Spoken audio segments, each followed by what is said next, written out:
This is Faad TV UG. Subscribe. Yes, butevu mbandiza ku Faad TV UG na kusaba mbi o subscribing ate osigalenga o to followinga. Genyingidde unago gakwatagana ku mugenzi speaker Jacob Olanyako sana oyo eyazze mu kifo kye omujja gubayita Anite Amonge. Ebyomuzimu bikutte wansi ne waggulu. Anita Amonge speaker omujja bamuwadde office speaker parliament Jacob Olanyamu yabadde akolera office yakikanye government yebuza kiki ekigenda maaso. Deputy speaker omujja yabadde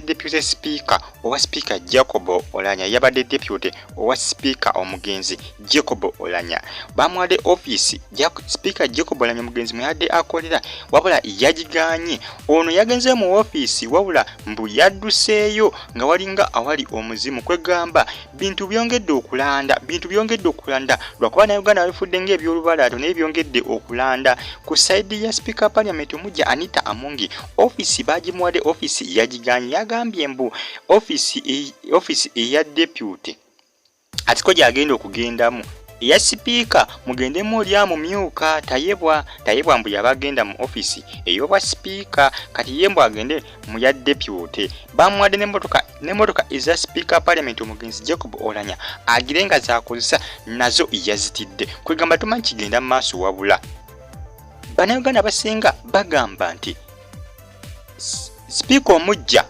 ayinza okuba atya muzimu ogwa speaker parliament omujja Jacob Olanya kugamba byongedde okulanda ekyokola government nayo yebuuza ekikola tekitegeera kubanga speaker ebintu byakola speaker omujja gwe balonze tebitegerekeka bulungi wabula bitabula gamazima. Omuzimu gufuuse omuzimu naye ng'ebyaddala kituufu omuzimu gwa speaker Jacob Olanya gwe mu office omwo mweguli guyinza okuba gumbuuzizaako emirembe n'okuba nga tayagala kugenda mu office ey'obwa speaker kubanga ate mu kifo ky'okugenda mu office ey'obwa speaker atayagala genda mu office ey'abwa deputy speaker kusuya ki ekiyinza okuba nga kigenda mu maaso. Kituufu ddala omuzimu mweguli mu office ey'abadde speaker wa parliament Jacob Olanya. Simanyi waje binagwira Faad TV UG ngenda kusaba mbi osubscribing naye nga bagamba nti muzimu kugamba emisizo okulabikanga yesamba ne office ey'obwa speaker kyokka ate n'asaba ey'obwa deputy speaker kyokka ate nga yalondeddwa ku kifo kyabwa speaker.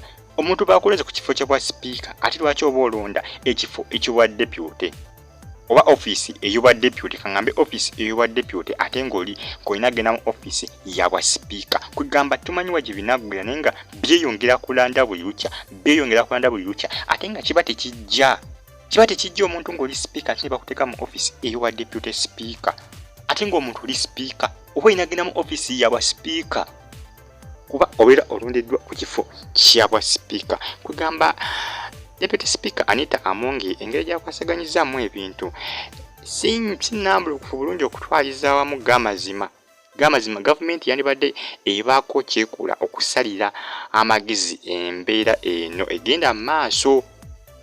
Tetumanyi kituufu omuzimu mweguli mu office yewe guba mu office mweguli ne mu motoka speaker parliament Jacob Olanya zabadde akozesa namwo mweguli simanyi waje binagwira ninga bunaku lukya byeyongera kulanda. Abaka ba parliament abasinga batandise okwebuuza lwaki speaker omujja yesamba office gye bamuwadde eyabadde eya speaker ate nga yalondeddwa ku bwa speaker ng'alina kugenda mu office eyo. Kituufu omuzimu mweguli yo omuzimu bwe guba mweguli bagenda gukolera ki yetayebwa musajja wattu ali ku bwa deputy speaker bw'anaaba agenze mu office eyo omuzimu ogwo tegubeeko kyegumukoloba okumukosa. Office tebatuuse girekawo nga nkalu babazimbire office endala ng'ate ezo office zibaawo ng'omuntu bw'annyuka agirekawo office ne wajjawo munno omulala agiyingira.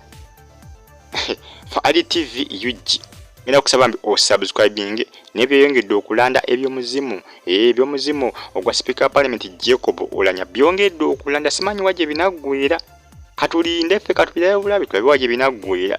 nenga office ya jesambye speaker omoja Anita Amongi ayagala ateba mu office eyobwa deputy speaker kyokate nga yalondeddwa ku bwa speaker kugamba ate eri office ayagala bajiwe munne amumyuka tayebwa yaba atagenda mu office eyobwa speaker kugamba ate speaker Anita Amongi omoja atagende mu office eyobwa deputy speaker ate nga ye speaker kugamba bitabula fa Ali TV yuji musikalenga mutu followinga mu subscribing mubere bulungi mweraba.